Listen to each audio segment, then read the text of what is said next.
Bismillahirrahmanirrahim. Hari ini kita sambung nasionalisme di Burma ataupun kita kali ini saya adalah Myanmar. Jom kita baca dulu. Nasionalisme di Burma ialah manifestasi perjuangan golongan kelas menengah Sami Buddha, Pungli, Tahkin adalah para siswa Zionistik dan golongan petani menentang imperialisme British. Nasionalisme digerakkan oleh golongan kelas pertengahan berpendidikan barat berikutan pengaruh British yang mengancam kedudukan agama Buddha. Mereka menubuhkan Persatuan Belia Buddha pada tahun 1906 untuk mengekalkan tradisi Buddha, pendidikan dan kebudayaan Burma. Persamaan tersebut menggunakan isu kasut untuk membangkitkan semangat nasionalisme. Selepas diambil alih oleh pimpinan yang lebih radikal seperti U Bapi, persatuan tersebut dinamakan Majlis Persatuan Kesatuan Burma. Isu yang berkaitan dengan bangsa Burma mula diperjuangkan. Menjelang tahun 1920, revolusi pelajar menuntut penubuhan universiti untuk mereka. Golongan Sami Buddha seterusnya menubuhkan Majlis Sugya Samhi dan mencetuskan pemberontakan Sayasani. Pemberontakan yang diketahui oleh Sayasan iaitu bekas Ponggi mendapat sokongan golongan petani yang terbeban dengan pelbagai jenis cukai. Okey, jadi dekat sini saya ambil kotak yang pertama dulu. Kotak yang kedua kita akan bincang dia slide seterusnya.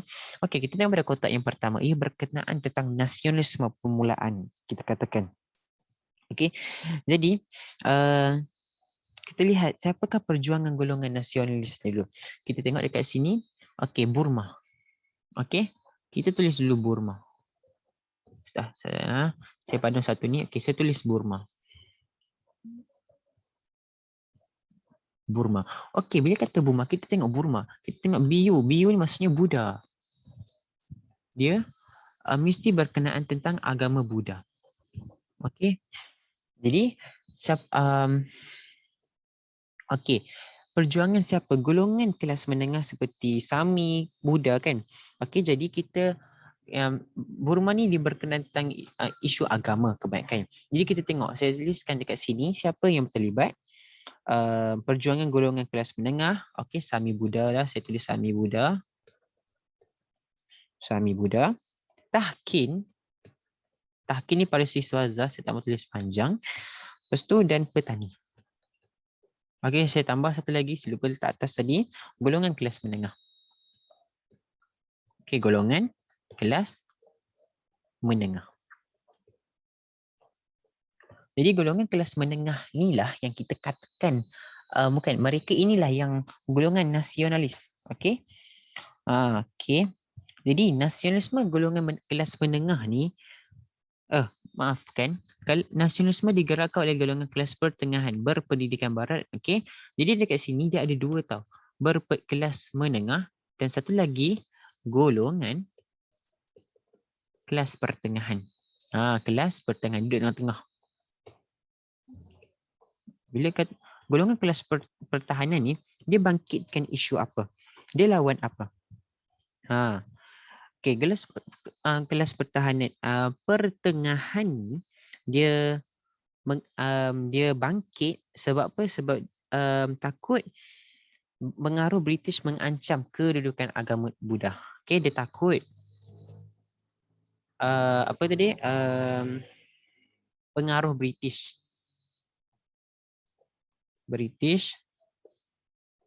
ancam budaya Buddha, agama Buddha, mengancam agama Buddha. Okey. Jadi inilah sebab golongan kelas pertengahan bangkit. Sebab apa? Dia takut British ni, pengaruh British ni mengancam kedudukan agama Buddha dekat Myanmar, dekat Burma. Okey, kita kembali balik ke Burma ni. Okey. Jadi, saya pada balik yang Buddha ni dulu. Okey, selesai siapakah golongan? Kita tengok.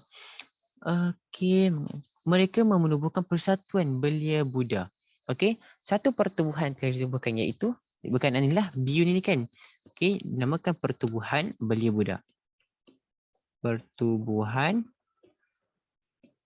Belia Buddha. Okey, Persatuan Belia Buddha ditubuhkan. Okey, pada tahun berapa? Saya tulis pada tahun 1906. Apa tujuan dia ni? Tujuan Persatuan Belia Buddha ni wujud untuk mengekalkan tradisi Buddha. Bila kata Buddha ada untuk kekalkan tradisi Buddha. Tradisi Buddha. Untuk kekalkan tradisi Buddha, pendidikan, pendidikan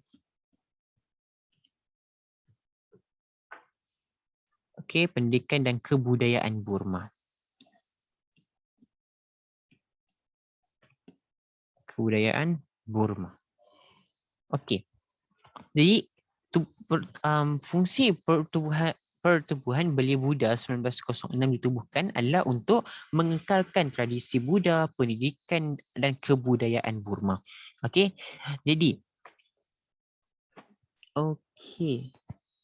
Jadi persamaan tersebut menggunakan isu apa yang dibangkitkan?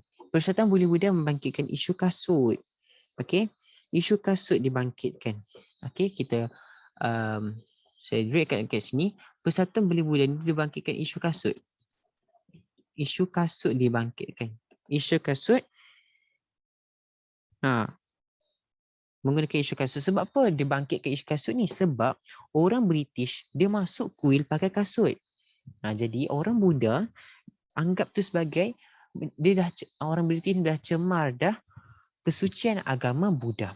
Okey, sebab tu dia menggunakan isu kasut. Okey. Selepas kepimpinan ni dia ambil alih. Okey. Selepas kepimpinan, siapa nama golongan radikal tadi? Ubapi. Okey, Ubapi. Okey. Nak ingat dia senang P kat U. Ubapi. Okey, selepas kepimpinan Ubapi, kita ingat Ubapi adalah golongan radikal. Okey, kita faham Ubapi adalah golongan pemimpin radikal. Okey, pemimpin radikal. Dia kata pemimpin radikal, okey, dia lebih ni lah persatuan ini. Lepas kepimpinan ni, nama dia diubah. Nama Persatuan Buddha-Buddha, okey, saya tulis Persatuan Belia Buddha, PBB, bukan PBB tu saya tak boleh nanti silap kan, okey. Jadi Persatuan Belia Buddha nama ditukar.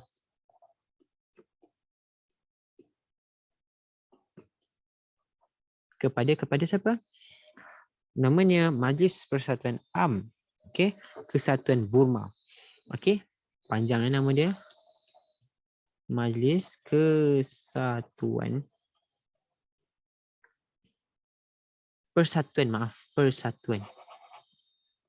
Majlis panjang Persatuan AMN. Majlis Persatuan AMN. Lepas tu Kesatuan Burma.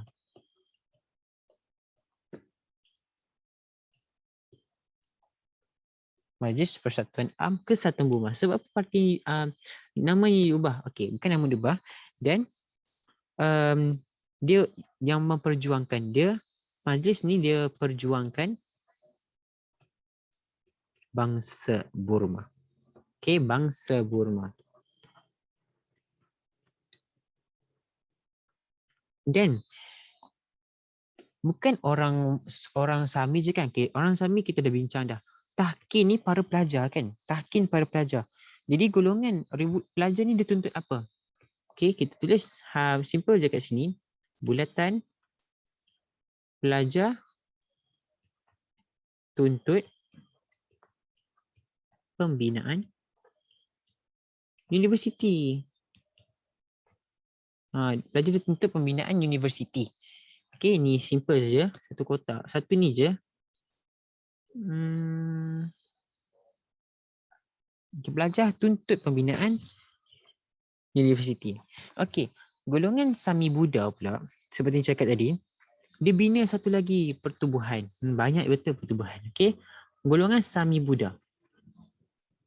Okey, Sami Buddha lain ni. Golongan Sami Buddha. Okey, golongan Sami Buddha Okey, golongan Samin Buddha dia buat apa? Golongan Samin Buddha dia tubuhkan satu pertubuhan, nama dia Majlis Amsanghya. Okey. Majlis Amsanghya Samaya. Okey, nama ni kena ingat ah.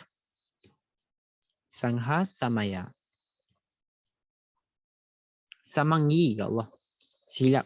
Okey, tujuan cetusan ni okey. Dicipta oleh siapa? Oleh Saya San. Okey, Saya San. Bekas anggota Punggi. Okey, Punggi. Jadi okey, dia persatuan ni dapat sokongan. Dapat sokongan juga. Okey, dapat sokongan daripada siapa? Dapat sokongan daripada petani. Okey.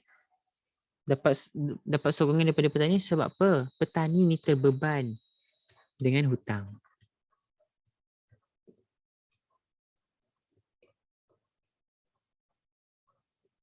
Okey, petani terbeban dengan hutang. Okey, ini baru kotak yang pertama. Kita fahamkan, kita lihat kembali Burma.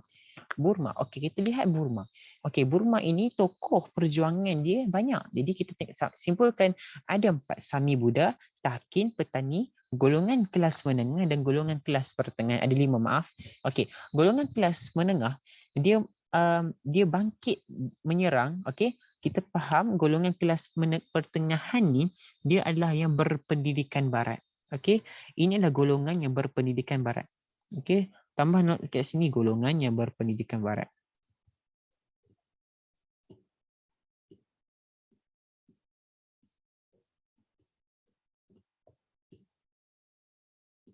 Golongan yang berpendidikan barat. Bila dah belajar pasal barat, jadi dia tahu apa bahayanya. Okay? Jadi, golongan ni takut pengaruh British ancam agama Buddha. Okay, jadi mereka telah menubuhkan, okay, golongan-golongan seperti ini, dia menubuhkan satu persatuan, itu Persatuan Belia Buddha 1906. Okay, yang bertujuan untuk pertubuhan ni dia berfungsi untuk kekalkan tradisi Buddha. Okey. Tradisi Buddha, pendidikan dan kebudayaan Burma. Okey, mereka juga bangkitkan isu kasut. Sebab apa isu kasut? Sebab orang British masuk kuil Buddha pakai kasut, dianggap sebagai mencemari kemuliaan ataupun mencemari kesucian agama Buddha. Okey. Jadi selepas kepimpinan Yu Bapi, okey, pemimpin radikal, nama ni diubah jadi Majlis Persatuan Kesatuan Burma yang memperjuangkan bangsa Burma. Okey. Kalau dulu pertubuhan Belia Buddha dia bangkitkan, dia kekalkan, dia berjuangkan ataupun dia kekalkan tradisi Buddha, pendidikan, kebudayaan Burma dan isu kasut dia bangkitkan. Tetapi Majlis Persatuan Kesatuan Burma dia bangkitkan, dia perjuangkan isu bangsa Burma. Okey, jadi revolusi pelajar juga berlaku. Pelajar dia bangkitkan isu apa? Pelajar dia bangkitkan isu mahu menuntut pembinaan universiti. Okey, penubuhan universiti. Tuntut penubuhan pembinaan. Kita guna istilah penubuhan lah, senang sikit kan? Penubuhan, okey? Penubuhan universiti. Jadi, next pula, golongan Samin Buddha, dia buat satu pertubuhan iaitu Majlis Amsanghya Samanggi. Okey, yang dicipta, yang ditubuhkan oleh Saya San dan mendapat sokongan daripada petani. Sebab petani? Sebab petani ni terbeban dengan bukan hutang tau, terbeban dengan cukai ni. Okey, maaf, tersilap nota ni, ya Allah. Silap-silap tak apa, sabar. Terbeban dengan cukai. Okey, ingat dulu banyak cukai tau. Okey, cukai. Okey, kita faham kotak pertama, kita tengok kotak yang kedua. Okey, kotak yang kedua dia terangkan pasal apa ni kotak kedua ni, saya tengok. Okey. Perkembangan nasionalisme berikutnya dipengaruhi oleh pengenalan Perlembagaan Burma 1935 yang memisahkan Burma dengan India. Perlembagaan tersebut merangsang perjuangan ke arah berkerajaan sendiri.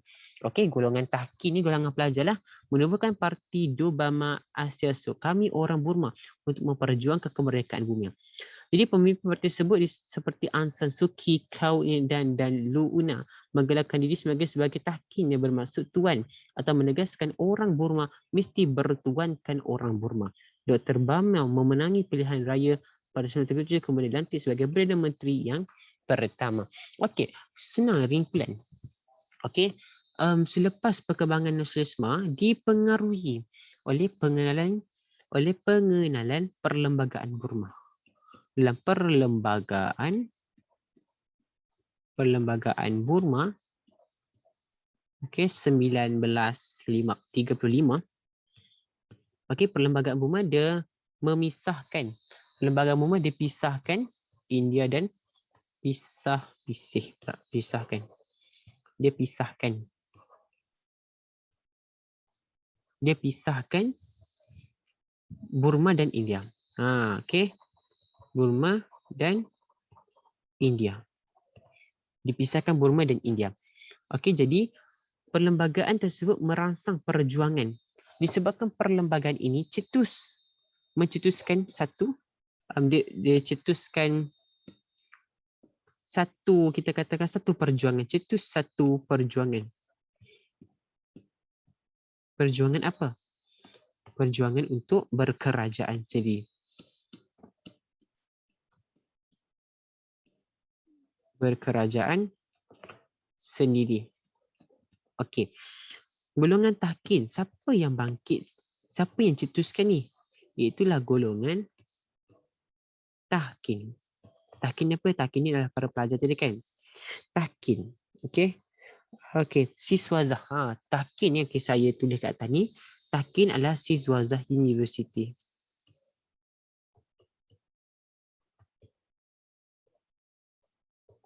Tahkin adalah golongan Siswazah University. Okey, jadi siapa tahkin ni, golongan tahkin telah menubuhkan satu parti, iaitu parti warna hijau. Okey, namanya parti tersebut adalah Parti Dobama. Parti Dobama Asiayone. Asiayone. Maksud Parti Dobama Asiayone ni, okay, maaf kalau salah saya sebut. Okey, maksud dia kami orang Burma. Okey, kami orang Burma. Kami orang Burma. Kita tulis juga kan, takut kita lupa. Ataupun korang tulis lah. Golongan tahkin telah menemukan parti kami orang Burma. Kalau lah lupakan kami orang Burma. Parti ni berjuangkan apa? Okey. Memperjuangkan kemerdekaan Burma. Parti ni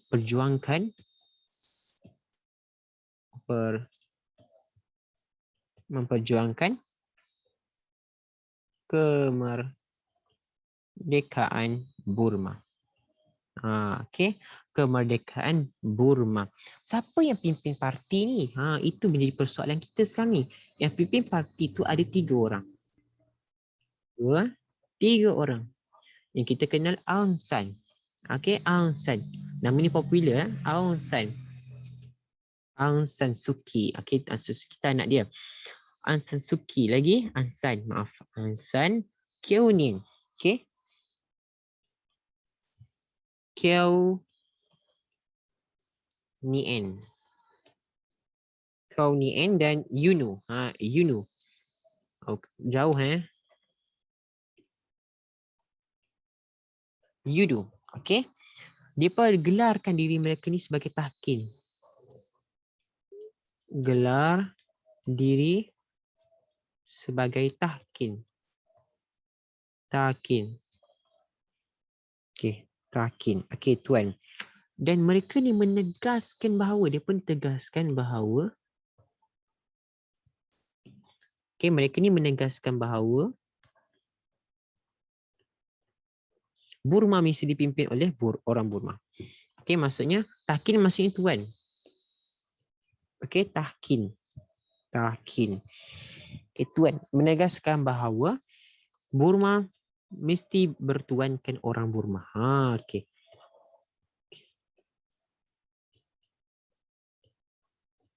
Menegaskan Burma orang Burma mesti bertuankan orang Burma. Maksudnya tambah sikit lah, tambah sikit. Maksudnya masyarakat orang Burma tu mesti dipertuankan orang Burma jugalah. Orang Burma mesti mesti bertuankan. Gunakan istilah bertuankan. Bertuankan orang Burma. Ini mesti bertuankan orang Burma. Dan akhirnya masuklah ke sini. Okey. Siapakah nama dia? Dr. Mabiu Mau. Okey, Mabau. Okey, memenangi pilihan raya. Dia menang pilihan raya.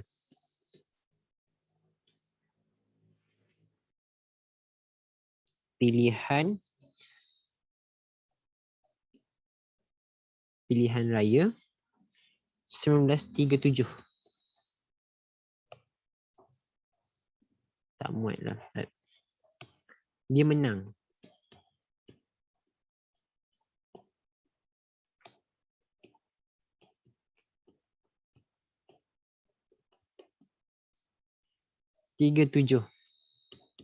Dah menang, dilantiklah menjadi Perdana Menteri.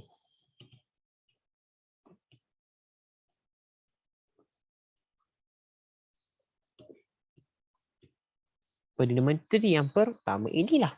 Bila kita sebutkan tentang perlembagaan Burma, dia mesti melibatkan pemisahan Burma dan India. Okey, jadi kita baca balik dan recall balik. Okey. Next, kita tengok kepada nasionalisme di Vietnam. Vietnam. Okey, di Vietnam. Okey, di Vietnam. Nasionalisme di Vietnam muncul akibat perubahan sosiopolitik dan sosioekonomi selepas kedatangan Perancis, terutamanya selepas tahun 1918. Gerakan nasional Vietnam dipelopori oleh golongan bangsawan dan pegawai daripada golongan Mandarin. Golongan ini memperjuangkan pemulihan sistem pemerintahan beraja. Diperjuangkan beraja. Kemudian golongan intelektual meningkatkan kesadaran politik dan gerakan anti Perancis. Nasionalisme Vietnam disalurkan melalui akhbar seperti Tribune English, The Prague French yang mengkritik penindasan Perancis dan menuntut hak rakyat Vietnam. Gerakan nasionalisme Vietnam selepas Perang Dunia Pertama bercorak revolusi yang didukung oleh dua aliran ideologi, iaitu nasionalisme dan komunisme. Parti utama aliran nasionalisme ialah Vietnam Công, Nguyen V. Okey, ataupun Parti Nasionalis Vietnam, pimpinan Nguyen Thai Hoc. Manakala golongan komunis diteraju oleh Parti Komunis Vietnam, PKV, pimpinan Ho Chi Minh. Okey, pada kotak yang pertama kita dapat tahu bahawa Vietnam ni dia ada dua benda. Salah tulis ejaan. Okey, kita kena faham. Vietnam. Vietnam. Dia muncul nasionalisme Filipina ni, dia muncul disebabkan disebabkan oleh perubahan sosiopolitik. Okey, perubahan sosiopolitik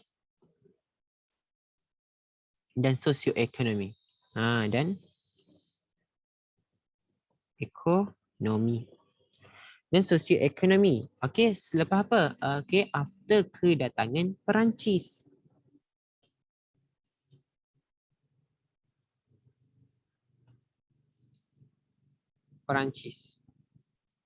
Selepas kedatangan Perancis. Okey, jadi inilah nasionalisme Vietnam ni berlaku disebabkan perubahan sosiopolitik dan sosioekonomi selepas kedatangan Perancis. Perancis datang ke Vietnam. Jadi, siapakah yang mempelopori dipelopori, maksudnya solusi dipelopori oleh siapa? Jadi kita akan list nama. Dipelopori oleh golongan bangsawan. Okey. Yang perlu tahu dia merupakan golongan bangsawan. Okey. Dan pegawai Mandarin. Kan? Pegawai daripada golongan Mandarin. Pegawai golongan Mandarin. Okey. Siapa lagi? Okey. Okey, kita kena tahu satu benda. Mereka di atas ni, okey. Saya tolak naik atas, naik ni. Dia memperjuangkan, pertama dia memperjuangkan. Okey, saya tulis pakai ni je. Okey.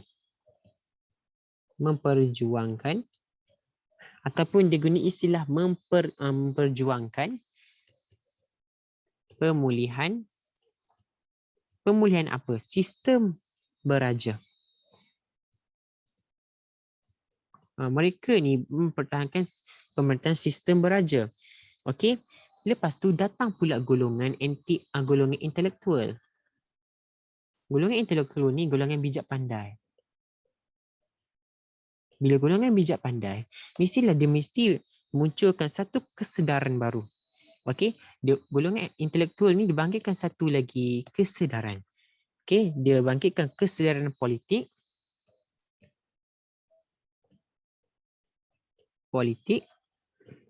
dan sifat gerakan anti Perancis. Okey, gerakan anti Perancis. Gerakan anti Perancis. Okey, golongan intelektual ni golongan bijak pandai lah. Okey, jadi idea disalurkan. Okey, bila ni dia pernah buat something, mesti dia pernah idea kan? Dia pernah something idea. It's a good idea. Jadi, dia bikin satu, kita katakan satu, dia gunakan akhbar juga. Okey, kita just guna mereka menggunakan akhbar. Akhbar digunakan. Okey, akhbar digunakan ni untuk apa? Akhbar digunakan untuk salurkan idea lah. Okey, untuk salurkan idea. Okey. Akhbar digunakan untuk mengkritik. Okey. Contohnya dia gunakan akhbar. Akhbar digunakan, akhbar apa dia gunakan? Akhbar Tribune Indige. Akhbar ni tolong ingat, takut terkeluar pula kan. Dan dia gunakan maaf. Silap. CLO Clochefele. Kenapa dia gunakan akhbar ni? Okey. Akhbar digunakan untuk kedua akhbar ni digunakan untuk kritik. Okey, digunakan untuk kritik penindasan yang dilakukan.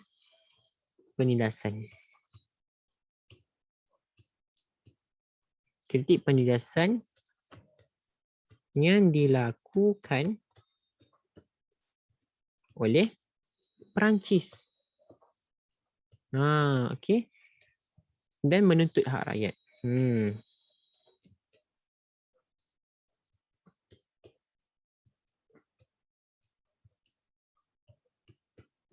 Okey, dia tuntut hak rakyat. Okey, kita kena tahu dekat Vietnam ni, okey, saya buat satu garisan yang memisahkan semua ni. Kita kena tahu dekat Vietnam ada dua benda, ada dua fahaman. Okey, wujud dua fahaman.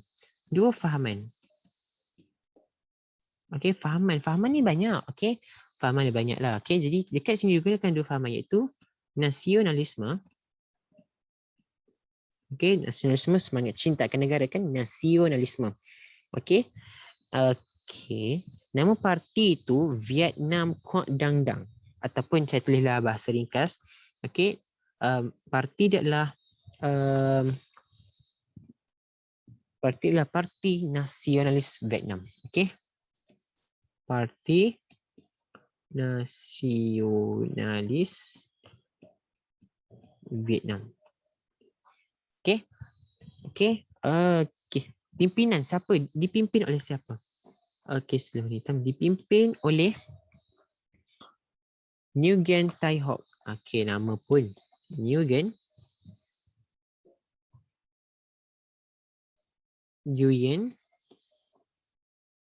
Tai Hoc. Fahaman yang kedua, komunisme.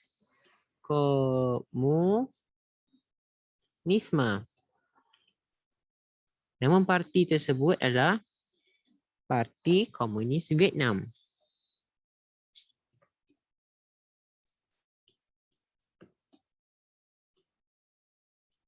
Okay, Parti Komunis Vietnam. Dipimpin oleh siapa? Dipimpin oleh Ho Chi Minh. Ho Chi Minh. Ini dia. Inilah Ho Chi Minh. Inilah orang komunisme. Okey, jadi kita fahamkan dekat sini, kat Vietnam ni ada dua fahaman. Bila kata dua fahaman, dia bekerjasama kan tadi kan? Okey. Dia katakan tadi, mana tadi? Parti utama aliran nasional ialah Vietnam. Okey, ada kala golongan pimpinan Ho Chi Minh. Okey. Jadi kita baca balik dan kita akan recall kembali. Okey. Next kita tengok kotak yang kedua. Dan kita dah selesai dah kotak yang pertama. Okey, kita tengok pula kotak yang kedua. Bila kata tengok kotak yang kedua ni kan. Okey. Perjuangan VN ni ataupun kita kenal sebagai parti apa tadi? Parti Nasional Vietnam berteraskan demokrasi, nasionalisme dan sosialisme. Parti ini melancarkan pemberontakan pada 1930 untuk mengusir Perancis dan menubuhkan kerajaan Republik Vietnam. Peristiwa ini memberikan kesempatan kepada Perancis melumpuhkan gerakan golongan nasionalis dengan menangkap pimpinan dan menghukum bunuh Nguyen Tai Hoc. Dia tangkap pimpinan parti nasionalis Vietnam, lepas tu dia bunuh. Gerakan revolusi menentang Perancis diteruskan oleh Ho Chi Minh melalui PKV, Parti Komunis Vietnam. Pada bulan September, berjaya mengisytiharkan kemerdekaan Republik Demokratik Vietnam di Hanoi, Vietnam Utara. Beliau dilantik sebagai Presiden pertama manakala Vietnam Selatan yang berpusat di Saigon berada di bawah pengaruh Perancis dan Amerika Syarikat. Gerakan menentang penjajahan Barat diteruskan sehingga Republik Vietnam terbentuk pada tahun 1976. Ringkasnya dekat kotak yang kedua ni, kita faham parti apa tadi? Parti Nasionalis Vietnam. Saya pakai yang ni kan, Nasionalis Vietnam. Okey, Parti Nasionalis Vietnam. Okey, dia berteraskan demokrasi. Dia bersab demokrasi. Dia berteraskan demokrasi, nasionalisme dan sosialisme. Okey. Jadi parti ini melancarkan pemberontakan. Parti ini melancarkan pemberontakan. Dia lancar pemberontakan. Pada bila? Pada 1930. Okey. Untuk apa dia buat ni? Untuk usir Perancis.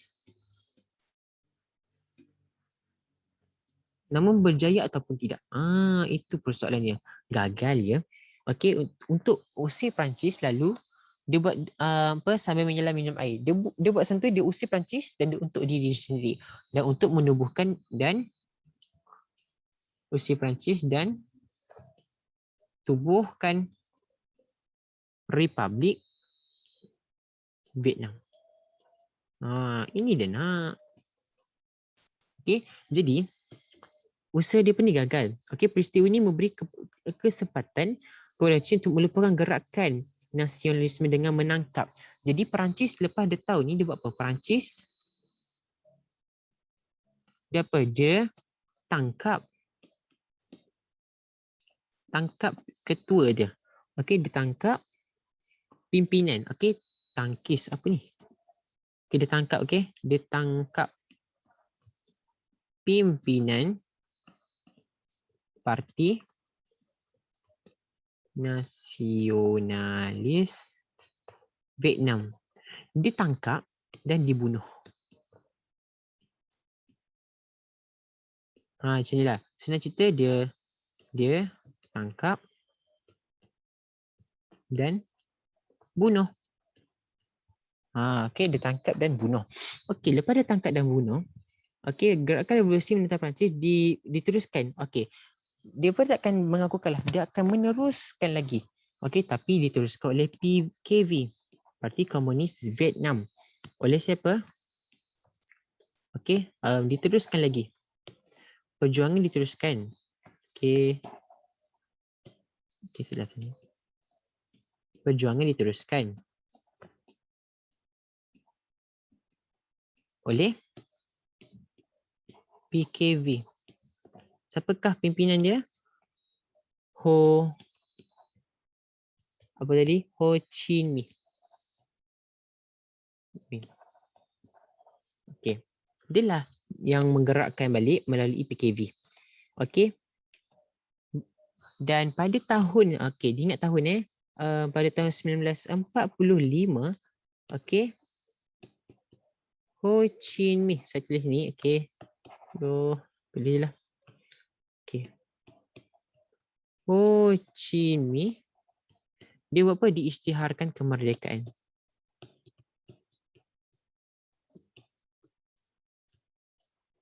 Diisytiharkan kemerdekaan. Okey, diisytiharkan kemerdekaan. Bila diisytiharkan kemerdekaan, Ho Chi Minh ni dilantik menjadi presiden pertama. Dilantik presiden yang pertama. Okey, selesai yang tu, tapi kita kena ingat dia tawan hanya Vietnam Utara. Okey, ni berlaku di Vietnam Utara. Ni berlaku di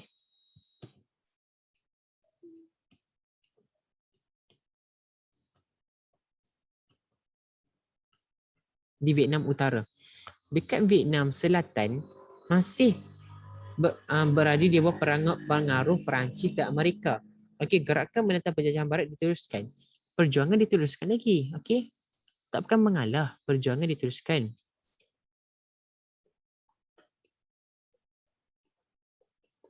Perjuangan diteruskan. Tapi dekat mana? Dekat Vietnam Selatan. Okey, Vietnam Selatan ni dipegang oleh siapa? Dipegang oleh Perancis dan Amerika Syarikat US, United Nations, USA lah, okey. Sama tu Amerika Syarikat. Okey, Vietnam Selatan dipegang, okey. Terus perjuangan diteruskan di mana? Di Vietnam. Vietnam Selatan sehinggalah Republik Vietnam. Okey, mereka berdua ni sehinggalah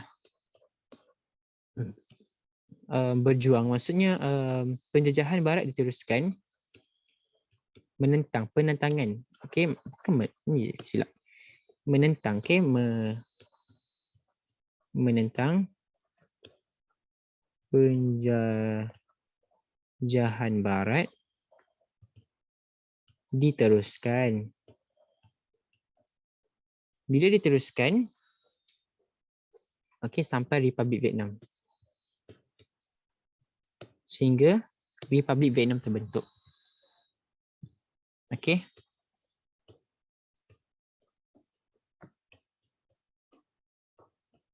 Terbentuk.